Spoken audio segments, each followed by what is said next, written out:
भगवान विष्णूला आपण नारायण म्हणून ओळखतो. आणि का नाव पडलं त्यांना नारायण? कारण क्षीरसागरामध्ये राहणारा देव आणि पाण्याला संस्कृत मधून म्हणतात नार. काय म्हणतात? नार. म्हणून त्यांचं नाव नारायण. आता पहिला अवतार ज्यावेळेस भगवान विष्णूने घेतला तो मत्स्य अवतार.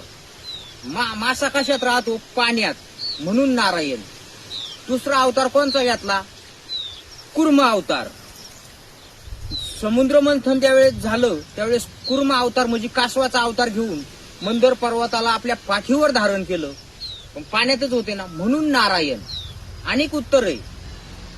चला, तिसरं उत्तर, हिरण्याक्ष नावाच्या राक्षसानं जेव्हा पृथ्वी समुद्रात बुडावली त्यावेळेस भगवान विष्णूनं वराह अवतार घेतला आणि समुद्रात उडी मारून पृथ्वीला वर काढलं, म्हणून नारायण.